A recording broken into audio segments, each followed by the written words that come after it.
Hi, welcome to the 22nd episode of Satyagraha. I'm Rahul Mahajan. I'm an Indian American author and sociologist, and I'll be moderating a panel which includes Rajagopal and Sunita Viswanath of Hindus for Human Rights and American Advocacy Organization, and Ram Viswanathan, an independent journalist. And we're going to be talking about the import of the U.S. election results for India. Let me start it off, I guess, by asking.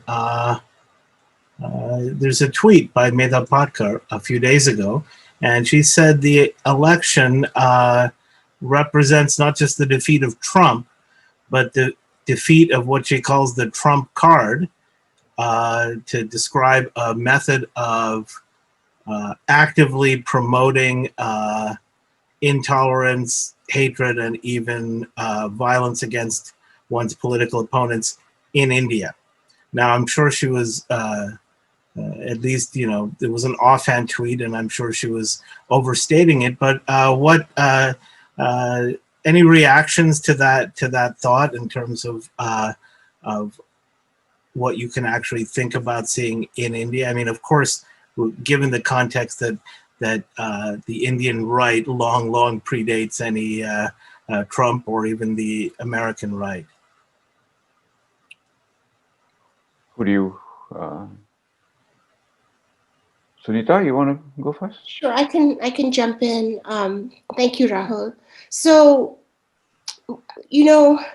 I was surprised by just how numb and just emotional I was when that Saturday recently, when the decision was finally sort of called. The election result was called by CNN and then other news outlets as well. And this sort of, we were on these tenterhooks of which way is it going to go.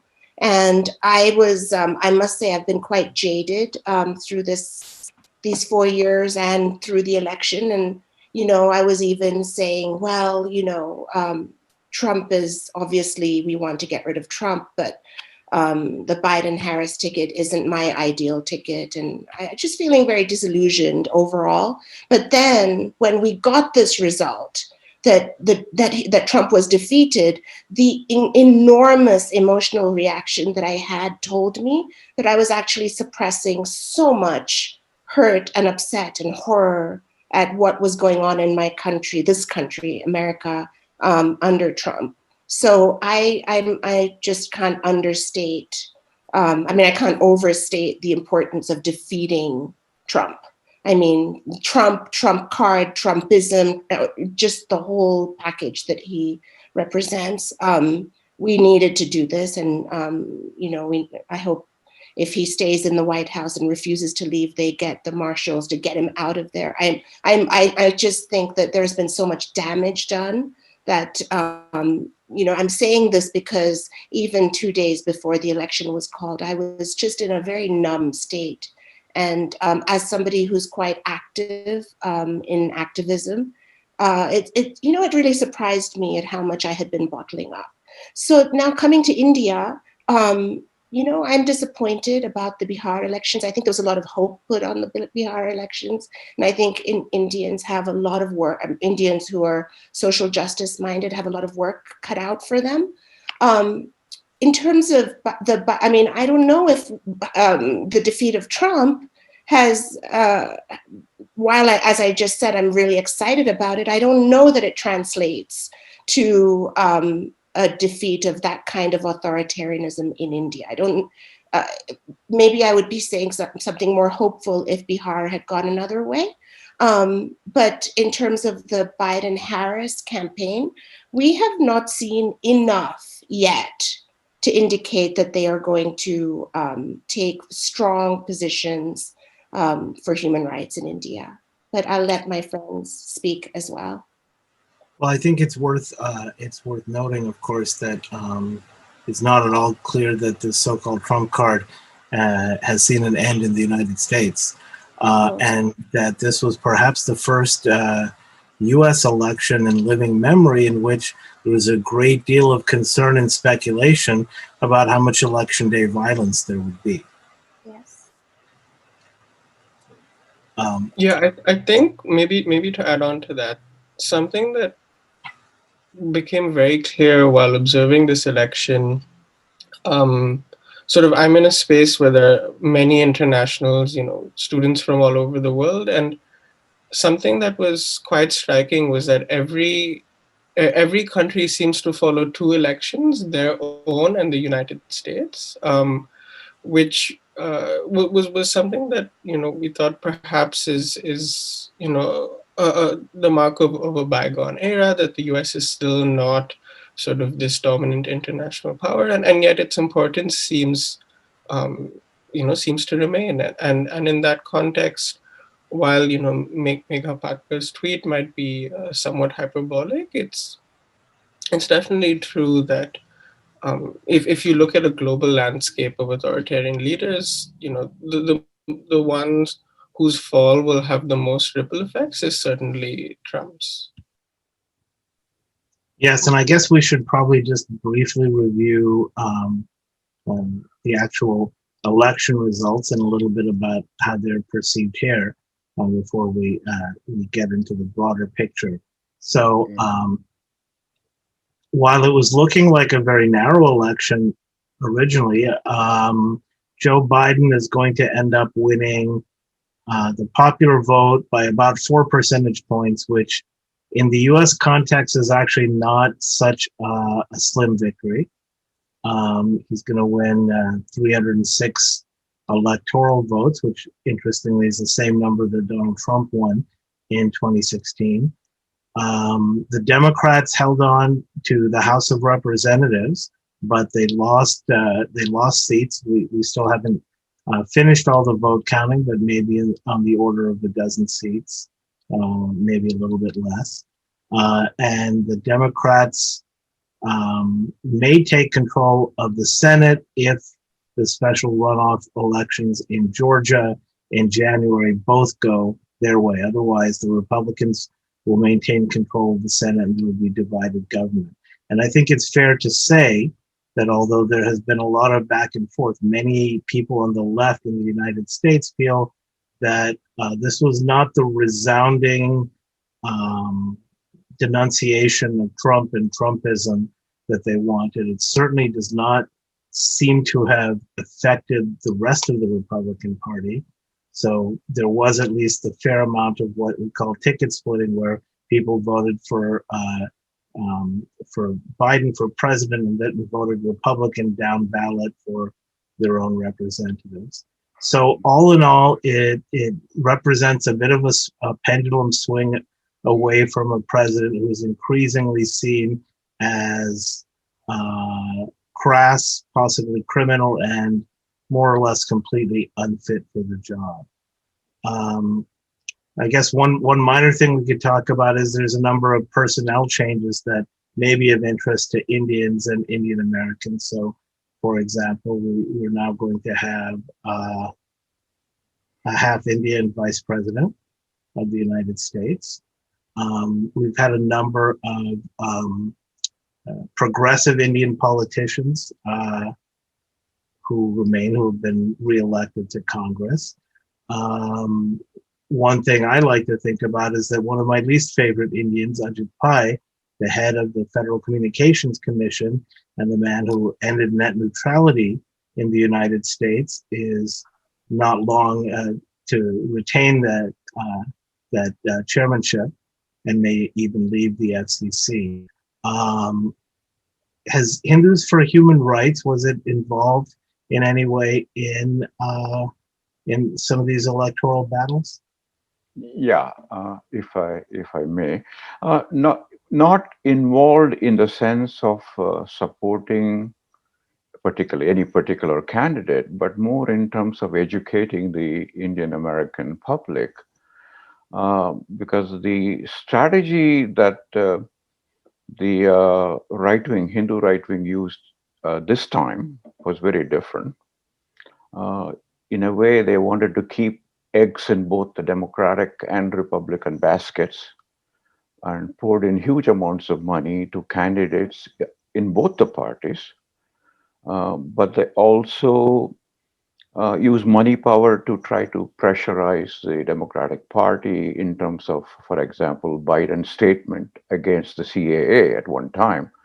A group of them went to the Democratic Party and wanted to soften the potential Biden stand on CAA. So, all in all, I think the threat of the Hindu right that there will be a huge exodus of Hindu American voters to Republican Party, which is what their threat was. Yeah, at the end of the day, I don't think that panned out, and probably because Indian Americans, at the end of the day, care for three basic issues: immigration, healthcare, and social security, which have all been predominantly Democratic themes. So I don't think there was an exodus that they were talking about.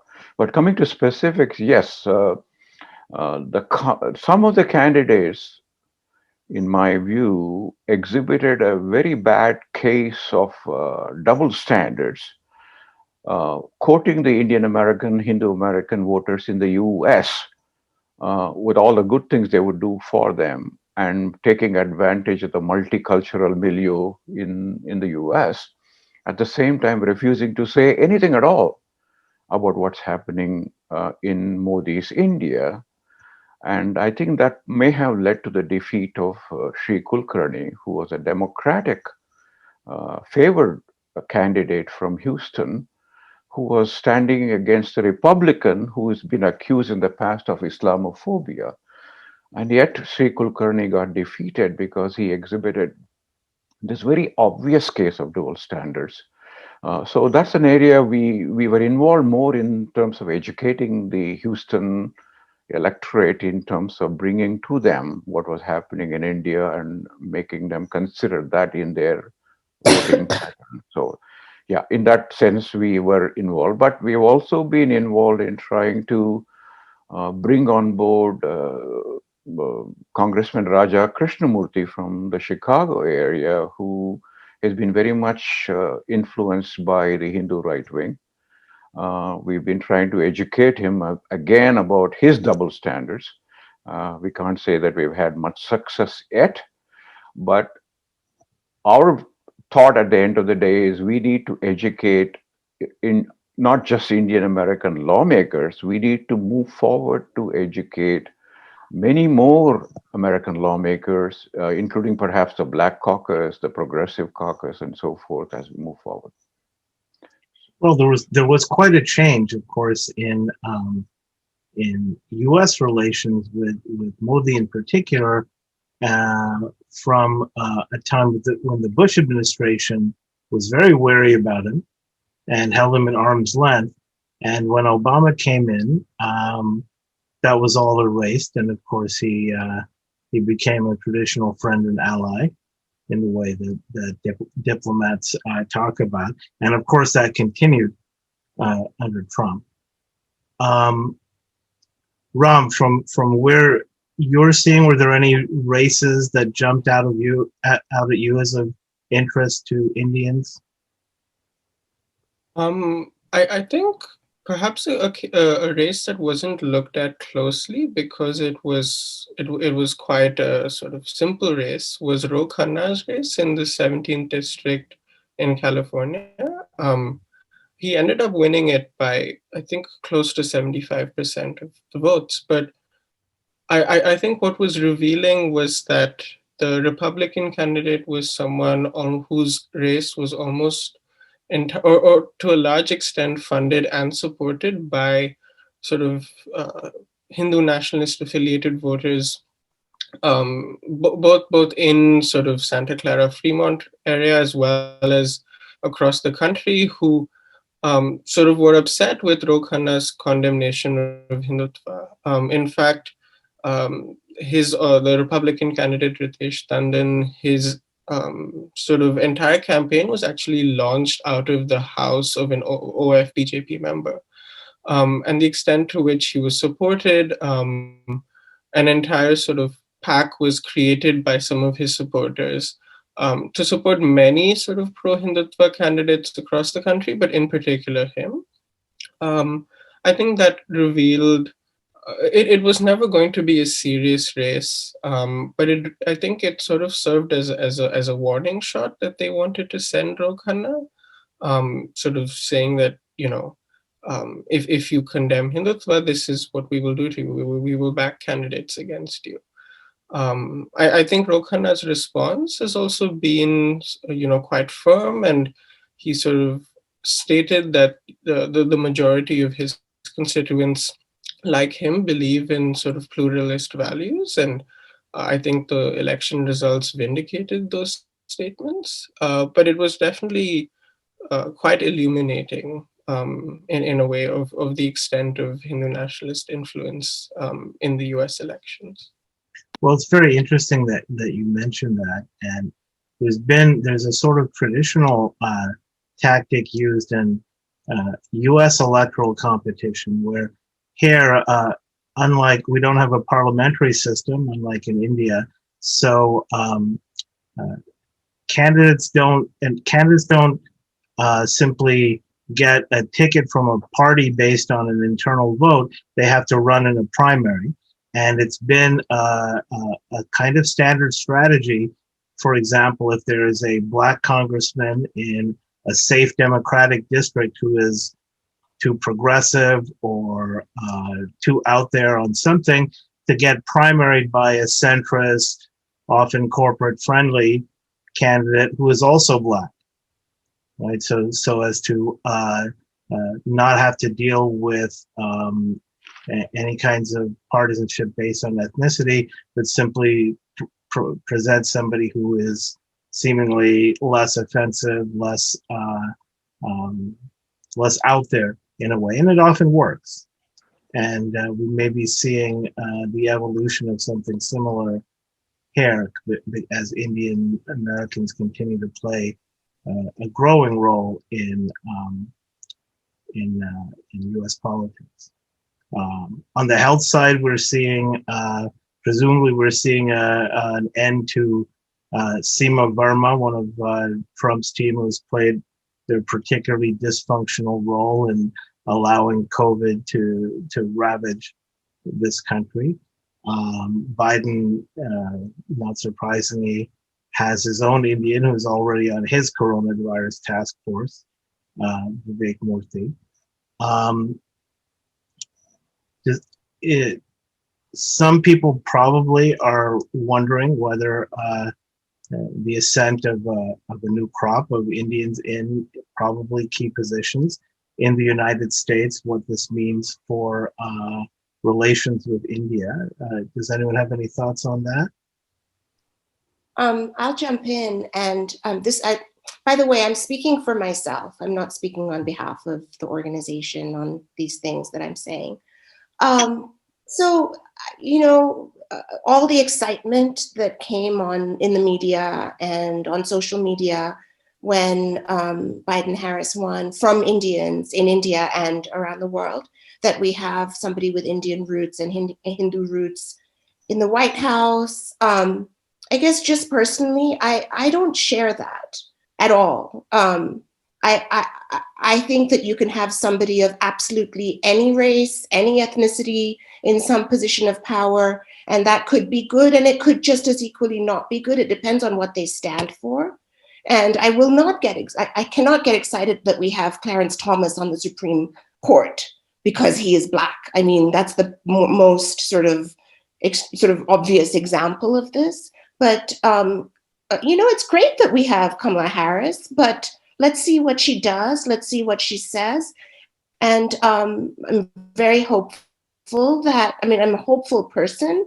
So we if Biden, being an older man, who's had a huge, career in public service, if he sees this as, a time to do more of what Obama did, of, reaching across the aisle. And I mean, he's won on being not Trump during a pandemic. So I want to know what they actually stand for. And I want to see strong statements on human rights issues around the world.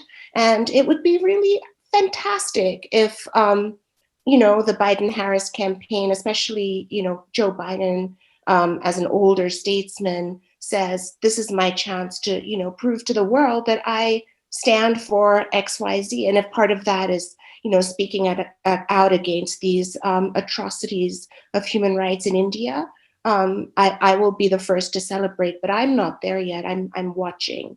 And the other thing, what you were saying about in these races, the tactic of putting somebody in the primary from the same ethnic or racial background.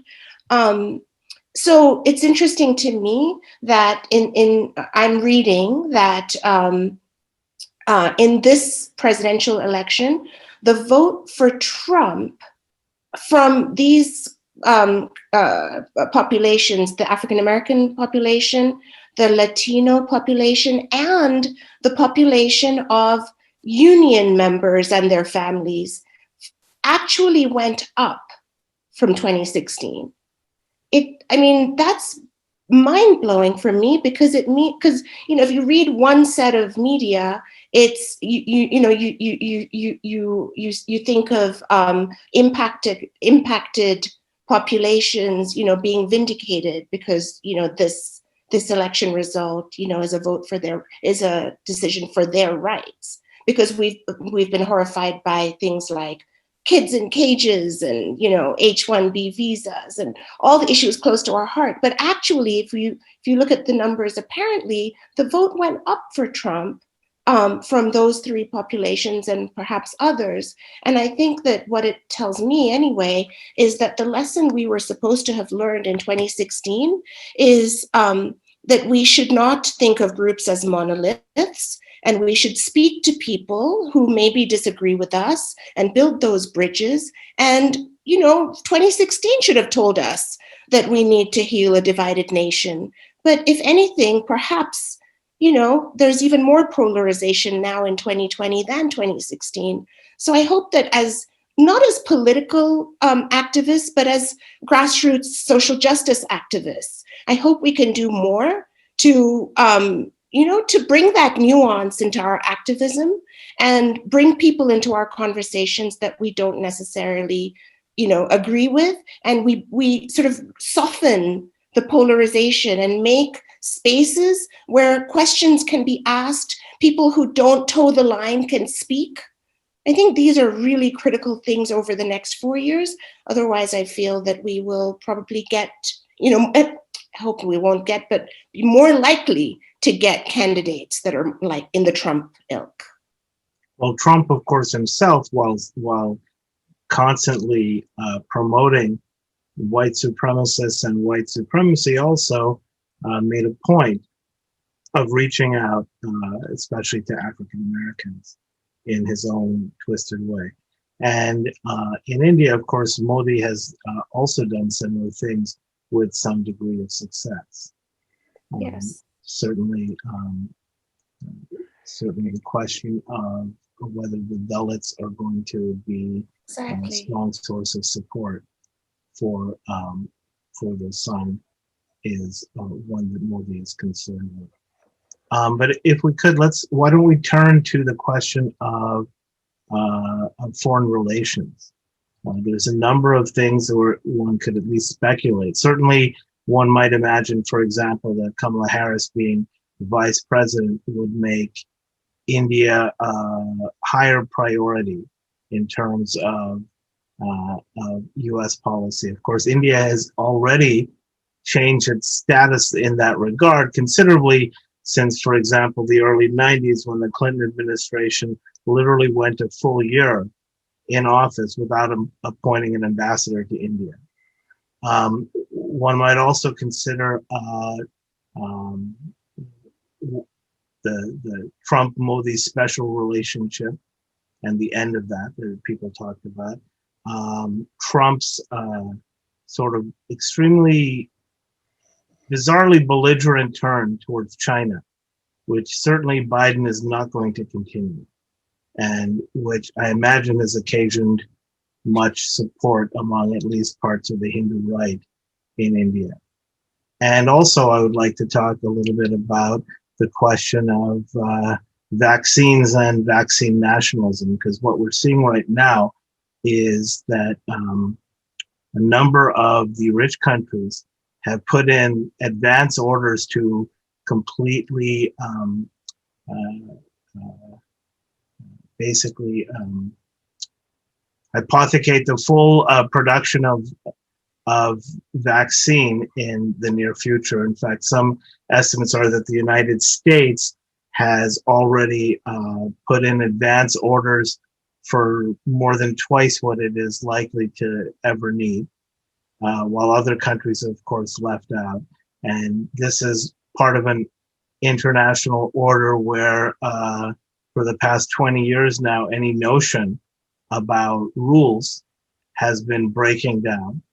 In 2004, we had the Doha Declaration that said that in a health emergency, which I think we can all agree COVID is, that the normal rules about protecting the profit of pharmaceuticals and protecting their private prerogatives in terms of patents and so on can be set aside by countries, something that was actually useful in the fight to bring the AIDS treatments at an affordable rate to countries. But now we seem to have reverted to the most primitive kind of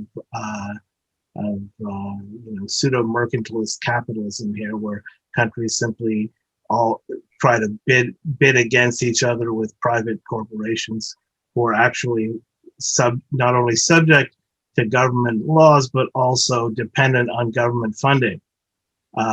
And India, of course, often takes a different path, but whether Biden is going to revisit this kind of thing, or whether there's any reason he should, is yet an open question. So why don't we start with the question of China, perhaps, and Biden's Rahul? presumably more conciliatory stance toward China. Rahul, if I may jump in, couple of things I just wanted to quickly pick up on where Sunita left on the meaning of this election here. I think the best face we can put on this is it's given us a slight breathing room for the next 4 years to see what is wrong with with America, the divided America. And I don't, in the long run, I don't think, to me, Trump is not the focus. Trump should not be the entire focus. I think what he has done is basically bring to the surface some deep inner resentment among a large section of Americans. And the kind of bridge building that Sunita is talking about is very, very essential. And that bridge building will have to happen with or without Trump in 2024, in my view. So just wanted to get that out on the table. The second point I wanted to quickly make when you talked about the Kamala Harris potential in the new administration, I don't think we should jump to any conclusion that her presence as a vice president will necessarily advance a different India policy, because we don't know what she'll be in charge of. There will be other key people who would actually probably drive the India policy. She may have a say in it, but it's very doubtful that she will be driving any such policy. But Hindu right is already putting their stake in the ground by trying to discredit her already, just in case she has some influence on the India policy. And I've seen some statements on that. As far as the China policy is concerned, I think I have no clue. I'm not an expert in this area at all, whether Biden's policy vis-a-vis China will be any different, given his initial priorities. But I think the point that we have to make in the context of the American India policy is that you cannot let your geopolitical interest vis-a-vis China and putting up India as a counter to China entirely drive the India policy, which of course Modi may like, without any consideration of human rights, because our position has to be that a divided India, which seems more and more likely uh, along religious or other lines, a divided India in a fight with itself can never be a reliable ally of the Biden administration in any policy, including China. And therefore, it's incumbent upon the new administration to have a more holistic India policy, which takes into consideration the serious violations of human rights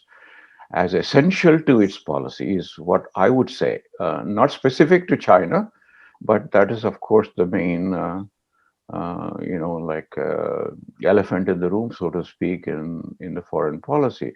But another point in this regard is we cannot rule out selective strategic cooperation with Republican senators as far as India policy is concerned. I mean, Republican lawmakers, because they do have a point of view that could actually potentially influence the India policy, and Indian Americans should find it useful to also work with key Republican lawmakers in terms of making sure that human rights in India and religious freedom in India are addressed by the Biden administration. Well, among the striking changes with the Trump administration was the fact that the U.S. government basically stopped making any pronouncements on international human rights that anyone paid attention to. Now, if you really read the news carefully, you could find lower level officials denouncing, for example, what Xi Jinping and the Chinese government are doing in Xinjiang, okay, with the Uyghurs, the massive re-education camps and so on. You would probably have to look much harder to find any sort of denunciation of the CAA. And of course, before that, over the decades stretching roughly from Jimmy Carter up through Obama, at least ritualistic denunciation of human rights abuses of various kinds had become a large industry in the United States with occasional actual effects. It was certainly among for example, the East Timor Action Network very effectively used human rights considerations to help get the United States to accept basically the removal of Suharto in Indonesia and the freedom of East Timor. There are many other cases in which human rights talk, even though it may be in some ways fundamentally hypocritical, given the U.S.'s own records of human rights violations, has actually been used to trammel or hold back various kinds of government policies. That pretty much changed with Trump. He has no interest in making those kinds of pronunciations. It's not even clear if he is familiar with the concept of human rights. So going forward, Biden will presumably return us to more or less traditional kinds of focus and rhetoric, and a lot of talk about the importance of the U.S. as a beacon for human rights and for basic decency in the world. And in this context, he has already made statements about Xi. In fact, probably ones that were not very well considered diplomatically. Calling him a thug, for example, is not likely to lead to any productive conversations with him. What can or should we expect or want to expect from a Biden administration regarding the CAA, which is in its own way as blatant a violation of human rights as what the Chinese government is doing? I can take a shot at that. And maybe to put that in the context of your previous question, I'm also not sort of a specialist on international affairs, but I think maybe a broad framing that could be useful was that in many ways, the sort of nativist impulses that someone like Trump tapped into were in part perhaps because the language of human rights um, was not sort of universally applied under, say, an Obama administration. And I think the Biden administration faces sort of a challenge to prove that sort of a return to a liberal internationalism will also be one that is truly fair and just. And I think sort of rather than speaking of it in terms of broad international trends, it's quite interesting to see the sort of social processes on the ground that illuminate that. And I think sort of it's for the first time in a while that you have a strong progressive left that is sort of fiercely advocating for that.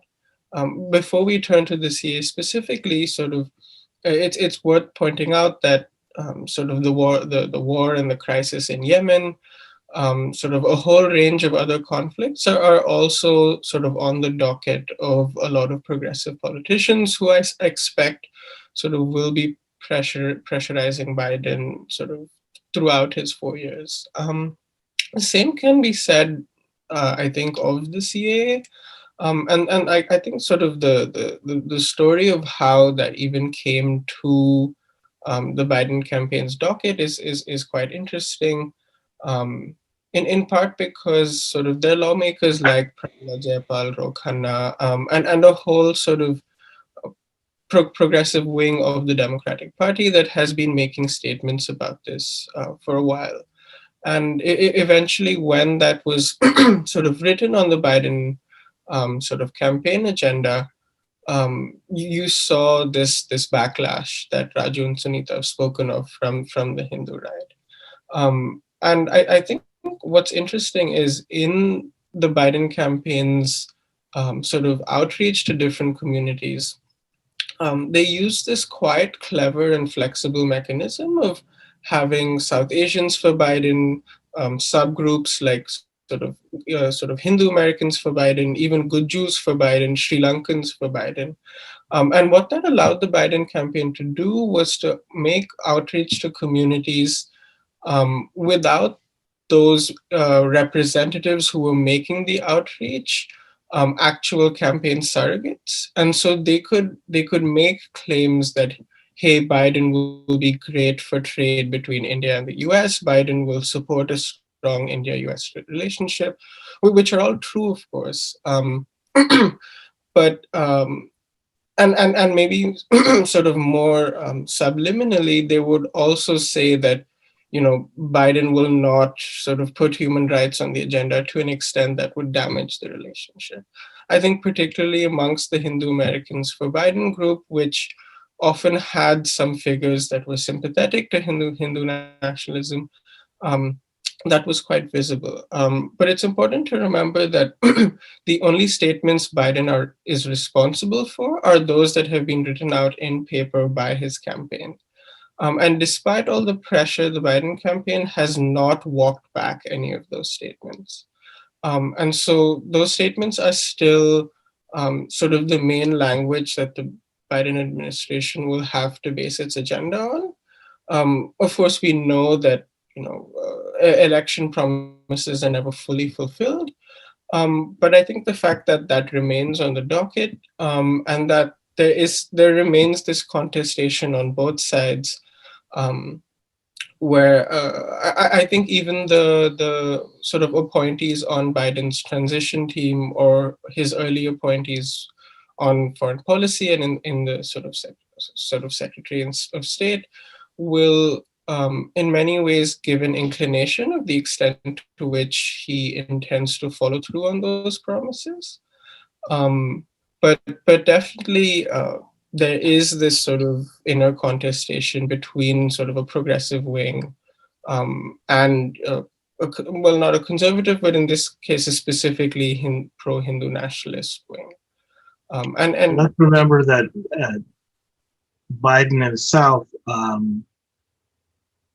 may not have been particularly attentive to this issue before, I mean, to the point that his campaign actually at one point appointed a Muslim outreach coordinator who is a Hindutvaದಿ. So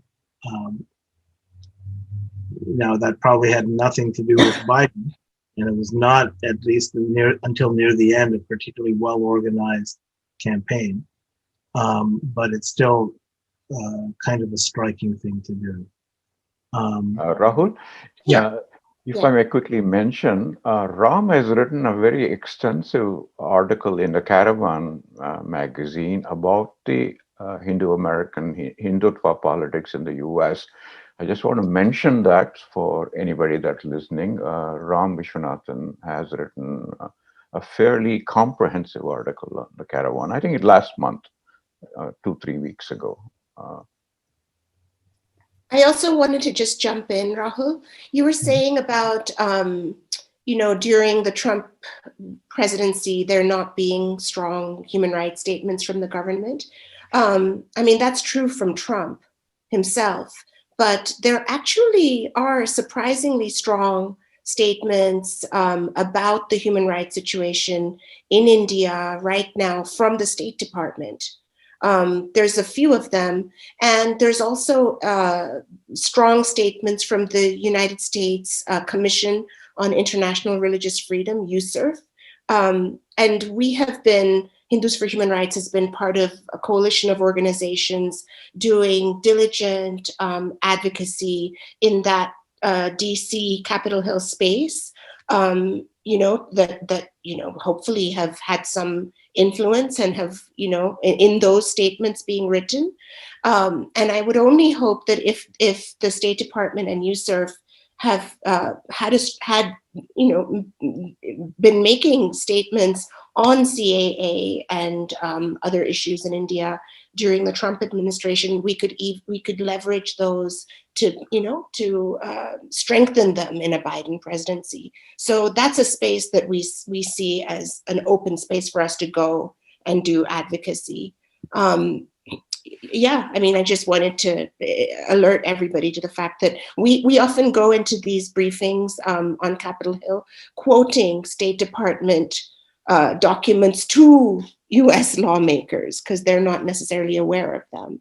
And one reason for that is there are many evangelical Christians active in that space, and they are very concerned about religious freedom, including atrocities that are happening towards Muslims, but especially Christians in India. And as long as those kinds of infringements on human rights and religious freedom happens in India, those folks, those players will continue to mobilize in Washington, D.C. Yes, If I may add, quick note to what Sunita said is 14 senators wrote a letter to the Secretary of State a few weeks ago talking about the human rights situation in India in the context of the USCIRF recommendation to place India on as a country of particular concern. 10 of them were Republicans. Only 4 of them were Democrats. Which is what leads me to believe that as we move forward, people that are concerned with human rights in India have to use a bipartisan approach to gain traction in this new administration as well as the new Congress. Well, it's among the things we can be relatively sure of is that in the Biden administration, the role of evangelical Christian activists will be significantly less, and the tendency to subordinate concerns that they bring up to larger geopolitical issues, especially to continuation of world business and world trade as normal, will be greater. So I was going to ask what, in more specific terms, what are you thinking in terms of strategy for gearing up for the new administration? So on the one hand, the United States government produces a lot of documents. The State Department is responsible for looking into and certifying human rights compliance or abuse in countries around the world. And so somebody is always tasked with studying and writing documents and making statements. Now, what exactly do you see as the possibilities in terms of using anything from the US government as leverage for human rights in India? Well, Sunita? I can just speak quickly for our strategy. We have been trying since the Biden-Harris ticket was announced as the winner of the primary to have audience with them, to speak with them, and we've had little success. We're in touch with people on their team, but not to the extent that we've had a substantive conversation. We've had some overtures of friendliness, but nobody that we've been speaking to has said, yes, we are with you on your issues. That hasn't happened. And so we will continue to try our best to get into that space and talk with them and be a partner to them. And I've been asking the people I'm in touch with, we know that they're talking to Hindu Americans, and knowing what the Hindu American space is like, whether it's temples or organizations or the political space or even our families, the Hindu American space is completely entrenched with Hindu nationalism, with Hindutva. That's not an exaggeration. There's like a handful of people who both identify as Hindu and speak out against Hindutva and care about human rights. And so what I'm saying to the people I'm in touch with in the Biden campaign, please invite us, please include us in whatever conversations you are having with Hindu Americans about the Hindu American community and about India, so that our voices and our progressive views, which you are supposed to stand for, are expressed. So that hasn't happened yet. In fact, on August 15th, the Biden-Harris campaign team, they had an event on Zoom for Indian independence. And in the beginning, their flyer didn't even have a non-Hindu on it. So we pushed, and they diversified the speakers, which I think that's atrocious. And then when they finally had the event, not one person said anything about anything being wrong in India. So I'm really not very impressed so far. And I hope that we can keep pushing, and which we will do. And if we are not involved in actual conversations, we will speak, outside those conversations to get our views heard. So that's one part of our strategy. We'll keep doing. We want to hire a full-time advocacy director in Washington, D.C. to be there in all the spaces where organizations like Hindu American Foundation have complete monopoly right now. When Hindu Americans come up or India comes up, the only voices speaking up, the only Hindu voices speaking up are very conservative ones. So our strategy is to get into that space and speak our truth, which is about human rights.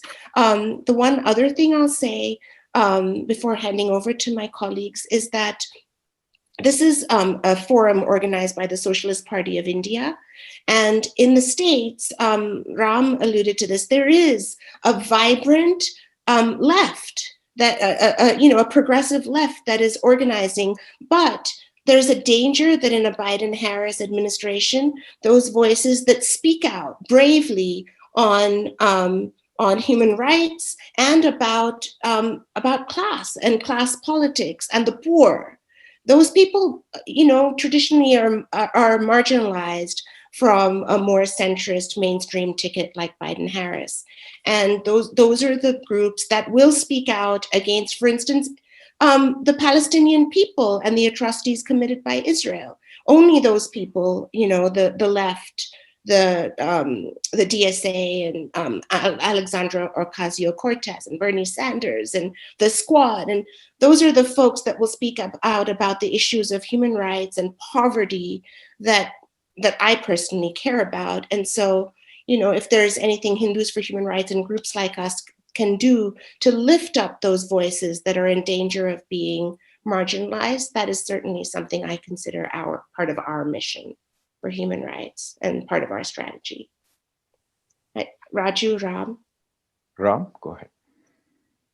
Yeah, I think there's a way, the way Sunita puts it also helps us look at India and the US and the world more broadly, that I think if if the Biden-Harris ticket listens to the energy that is coming from the left, and that clearly has grown stronger and stronger over the past, 4 to 8 years, then I think it sort of it would be moving with the currents. Then, of course, it's perhaps the right thing to do, particularly in the case of international relations.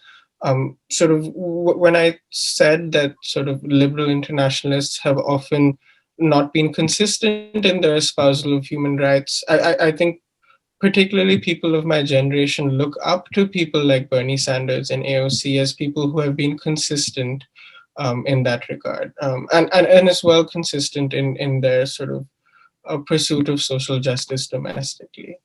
And I think sort of when we look broadly, Biden has sort of labeled himself a transition candidate. There's probably going to be someone other than Biden who is the Democratic nominee in 2024. And really it is whether they listen to this energy from the left that could really determine the Democratic Party's fortunes. Particularly people of my age. I don't know one person who was enthusiastic about Biden as their first choice. I don't know one. And voters of my age are only going to be more regular, going to be a higher percentage of the electorate. And I think that's also something that's quite encouraging when we think of a sort of global changes. These demographic changes are perhaps on the side of progressives, and I hope the people in power recognize that. So in our final segment, I guess I'd like to turn the topic a little bit to again the questions for Indian politics, internal Indian politics.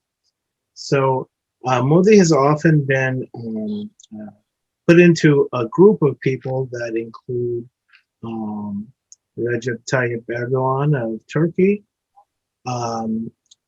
Vladimir Putin, Rodrigo Duterte of the Philippines, Viktor Orban of Hungary, Jair Bolsonaro. Unlike Trump, most of these are veteran politicians who, in the case of, for example, of Erdogan or Modi, have built what seem to be unassailable long-term electoral coalitions to keep them in power and to keep a lock on actual policy making in the country.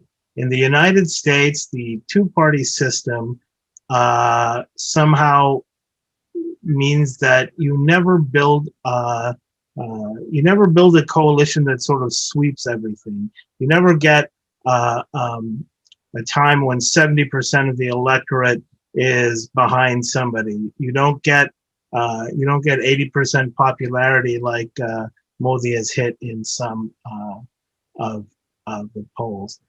You don't certainly get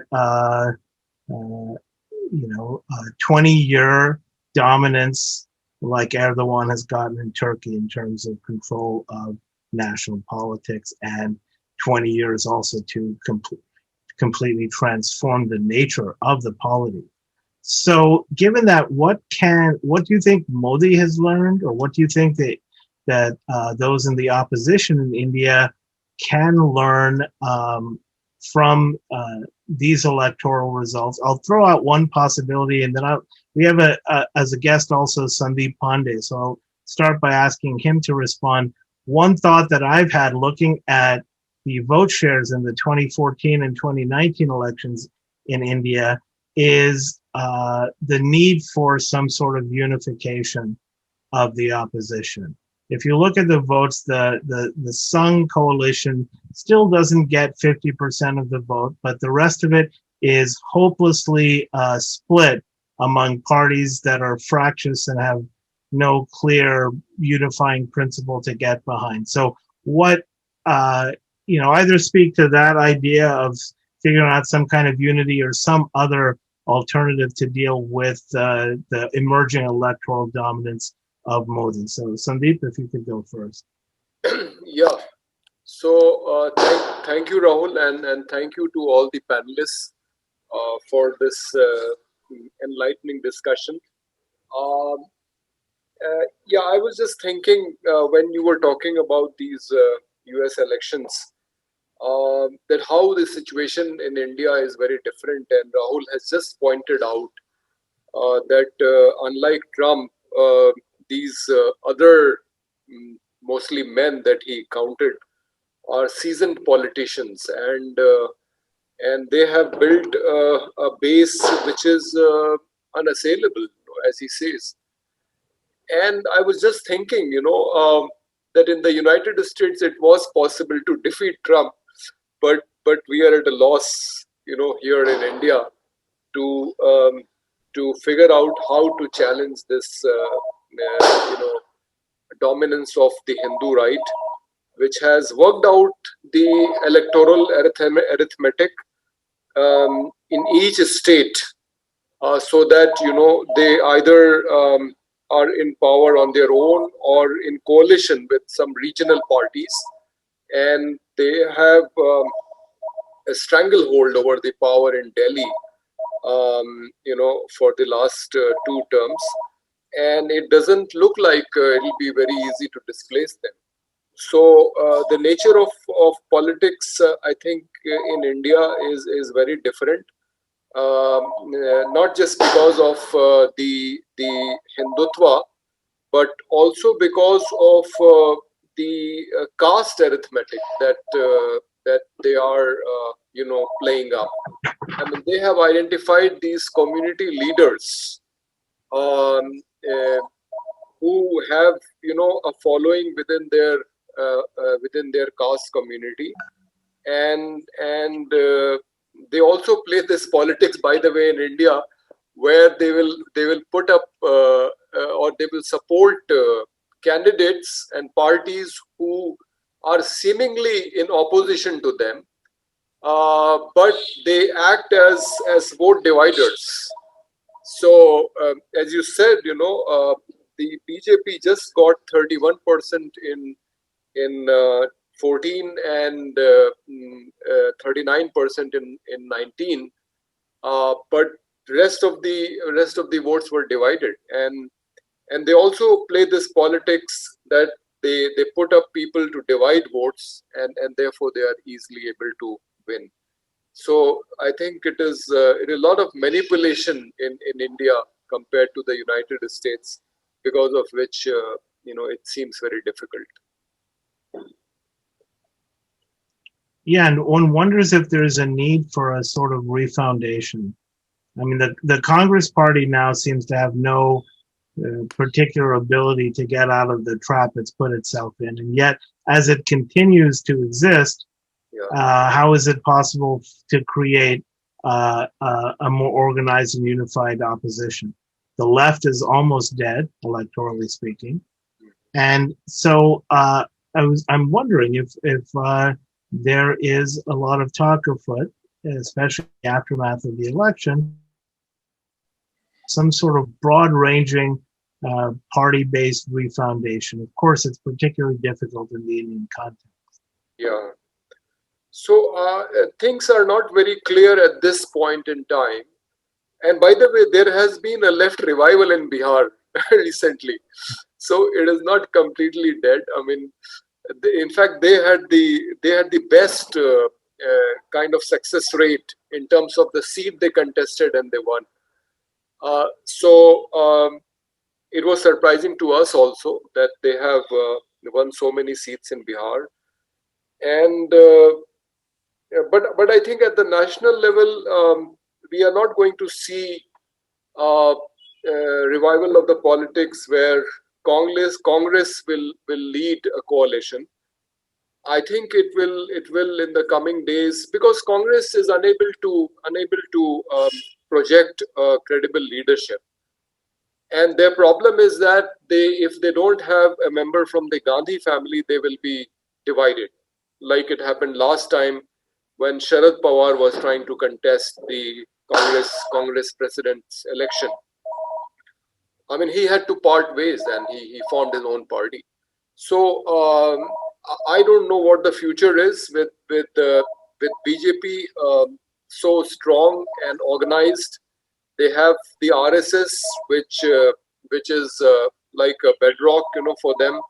They do all the grassroots work. Congress party doesn't have that kind of cadre or an organization to support like the RSS. The left has cadres, but overall they are weak. The regional parties are strong. In every state you have one or two regional parties which are very strong.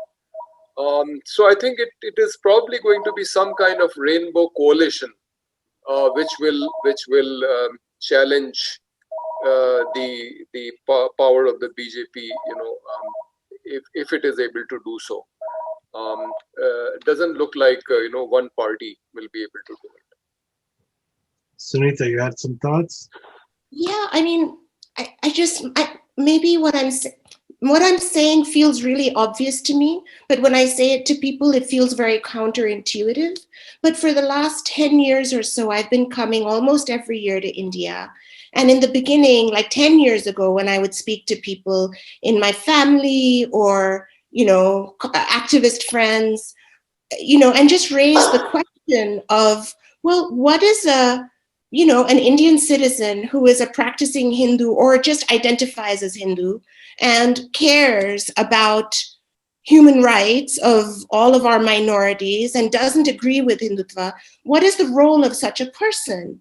And in the beginning, like 10 years ago, I would meet glazed eyes, like my questions seemed to come from planet Mars. And now when I go back, here we are, like the Socialist Party is inviting Hindus for human rights to speak. So something has shifted. And I just think that, I'm a hopeful person. And I feel that, some sizable proportion of people who identify as Hindus must be concerned right now. They must be concerned and they must not be speaking up. And I think I'm not saying this is the solution in entirety, but part of what needs to happen is that Hindus in India need to say no to Hindutva. And Hindus are the majority, and whatever, and you sneeze in India and 1,000 people show up. So that proportion could be huge and could make a difference. And I feel that, certainly I personally feel that's where I'm putting my energies of trying to mobilize Hindus to speak up against atrocities that are taking place. I just think it has to happen. And part of that is what we're modeling right now is that the left in India needs to make space for people who are, progressive and happen to be Hindu into the space of resistance. And it's happening, but it has to happen much, much more. So both Hindus need to speak up and space needs to be made for them. And my inspiration right now in the States is an organization and a movement called the Poor People's Campaign. It's led by, it's a campaign that was started by Martin Luther King Jr. just before he died. If he had lived longer, he would have put his whole energy into this Poor People's Campaign, which was not for Black poor, it was for all poor. It was for everybody in the United States that was suffering, poverty and hunger and all the rest of the injustices that come from being poor. And in recent years, an African-American preacher from North Carolina, Reverend William Barber, has resurrected the Poor People's Campaign, and they have been working in all the states of America. And every time I've heard Reverend Barber speak, he's an African-American man, and he says, if you are Black and you care about racial justice and economic justice, you must hold within your heart the white poor of America. They are the numerical majority of the poor in America. We cannot be heartless and think they are our enemy. We have to hold hands with them. And I feel that in India, maybe it can be called Satyagraha, a movement like the Poor People's Campaign in America that unites the poor. And the poor will include Hindus, it will include Dalits, it will include Muslims, it will include Christians. if such a movement can be built from the grassroots, like Reverend William Barber is doing in the States, perhaps it can make a difference. They're just some thoughts that I'm offering. All right, we're going to have to be wrapping up. So I'd like to just go around, give each of you 1 to 2 minutes to give us whatever closing thoughts you like. Then I'll say 1 or 2 words myself. Any volunteers to start? I can go. So All right. I'll maybe make 2 points. The first is to maybe go back to the end of February in 2020 when you had the Delhi riots, so perhaps more accurately the pogroms that on that day you had Trump in New Delhi, sort of just kilometers away from the violence and saying nothing about it. And I think that was that was a real low point, both sort of in the Modi administration, but also perhaps in India-US relations. And I think sort of the overwhelming feeling sort of I had when Trump was voted out was just one of relief, because I think we can hope that those low points won't exist, at least in a India-US relationship where you have sort of two heads of state in a city where there's huge sort of state-backed violence and are being silent about it. I also think the broader question of sort of how there's going to be opposition to the BJP is definitely a much more complex one given India's own sort of internal diversities. I think maybe something to look towards as a signal is the elections in Assam, Bengal, Tamil Nadu, and Kerala in sort of April and May of this year. In many ways, they're all states that lie outside the BJP's core sort of Hindi heartland, and yet they're states that the BJP is trying very hard to enter in. I think if those states remain sort of controlled by non-BJP groups, and if perhaps they do particularly better than in the past, then we can start to think about national coalitions. I think it's interesting that in all those cases, sort of particularly Kerala, Tamil Nadu, and West Bengal, you've had some sort of history of some sort of progressive sort of parties being in power. I think in Bengal as well, it's not being reported much, but the left is definitely more visible than it was sort of, say, 5 years ago. And in all those cases, it would be really interesting to see sort of what transpires. Those would be my final 2 thoughts. Thank you. Raju?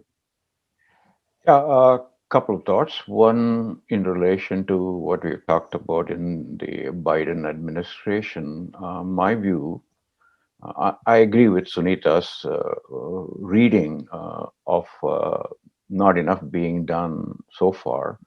But I think at the end of the day, nothing is going to happen on its own. We have to push, and hope for a better outcome. We have these 4 years to have some influence, not only here, but indirectly on what's happening in India. So that would be my view, is we have to keep pushing in every way we can.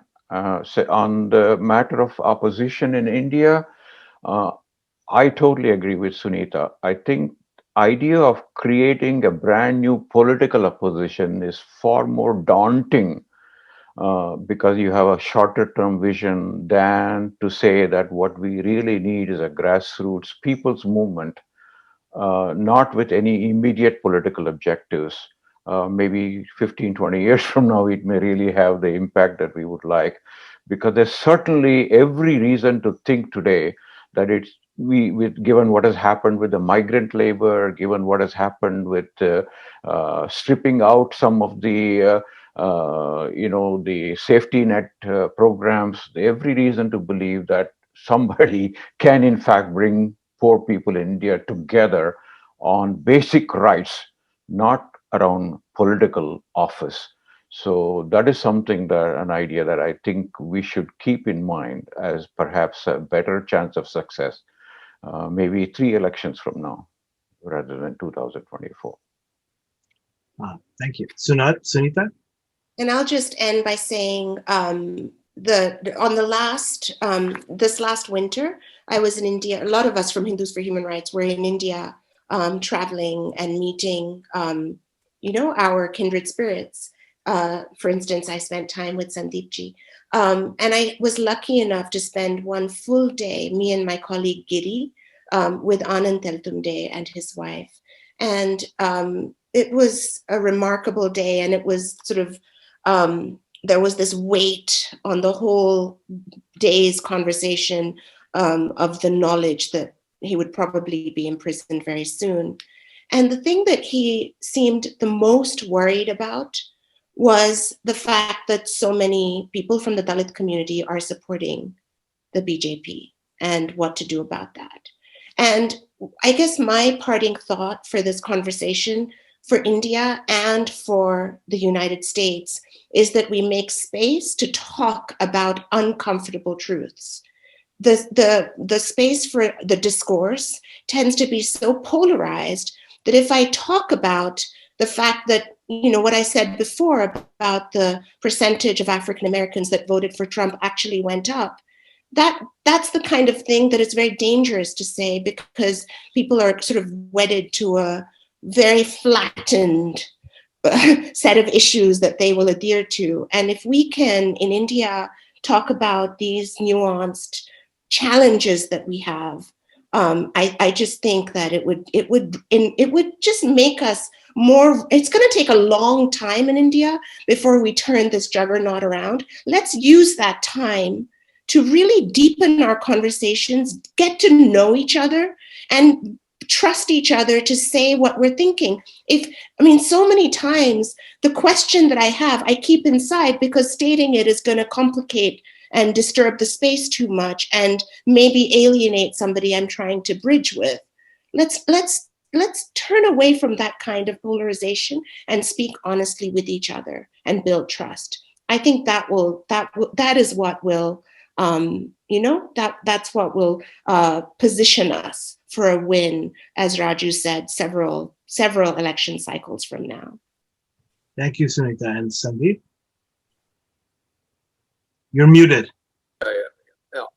So, I have to just say that, I hope that Biden's victory in United States will have some sobering effect, on India, because the politics of Trump and Modi,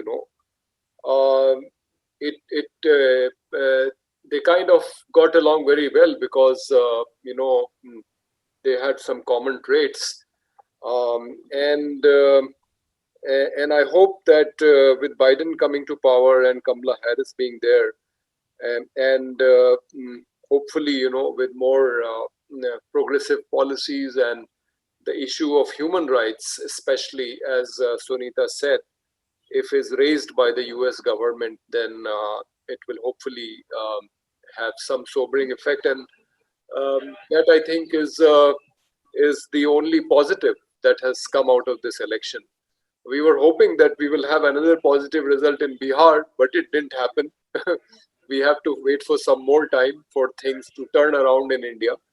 But hopefully this is the beginning from the United States. This is Imtiazuddin. May I jump in? Yeah. Sure, Imtiaz bhai. Thank you. Regarding the possible intervention from Biden administration in the Indian human rights situation, I hope it will be better than what we had under Trump administration, but I suspect that it will be rather constrained because of US policy. I mean, whether it is Biden administration or Republican, to contain China in Asia. So India's role is very important for that purpose, and Biden administration will be careful in pushing India on human rights issues or situation in Kashmir, etc. They will do something, but not to the extent which will be effective. Regarding the situation in India, I'm really disappointed with the outcome of recent election in Bihar. And I think Owaisi has unnecessarily muddied the water and he contributed to NDA or BJP victory in Bihar. Everybody knows that the problem in India is very weak leadership in Congress party, but people like Owaisi, I think they are not doing any favor to the dismal situation in India. These are the two thoughts I wanted to share.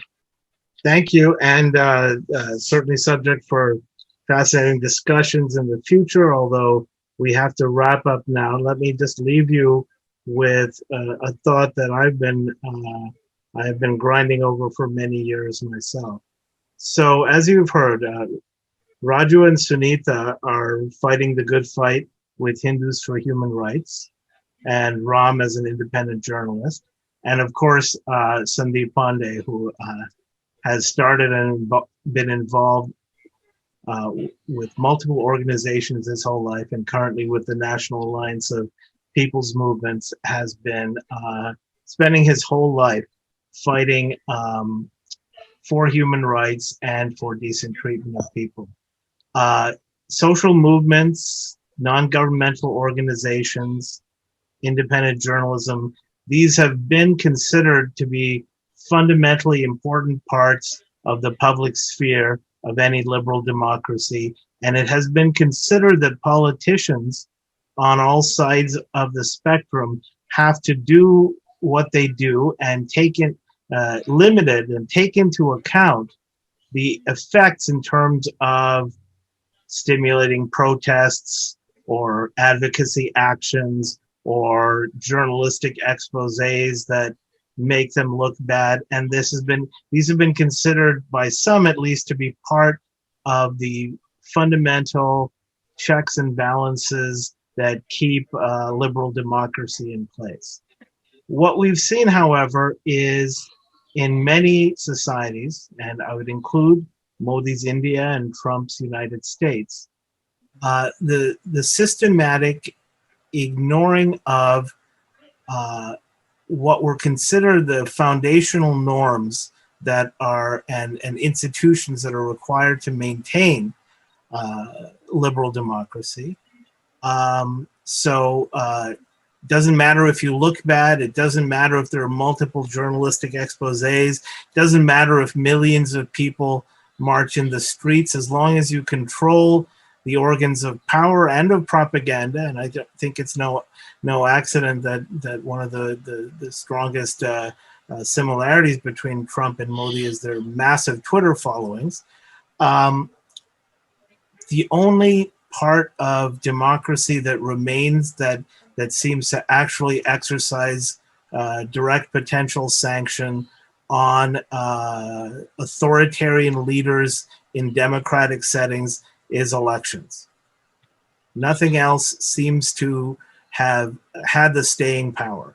And so it is not to say that social movements need to pack up and go home. Obviously, people will continue to do the work they do, but it looks like a more and more losing battle in the absence of effects that actually can directly translate into electoral results and into a shift in who is in power.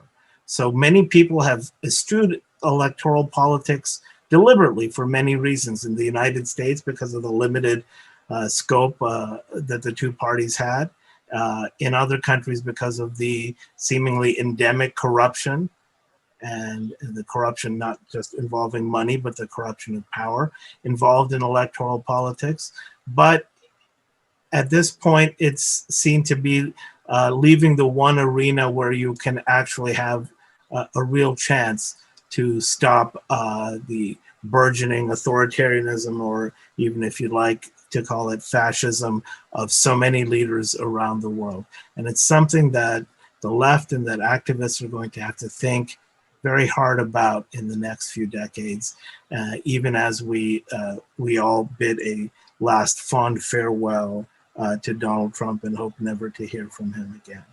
So thank you. This has been the 22nd episode of Satyagraha, and we'll be talking to you in the future. Thank you. Thank you, Rahul. Thanks. Yeah. Thank you, Sandeep ji. Thank you Bobby. to all Thank of you, for having given your time, precious time. Thank you.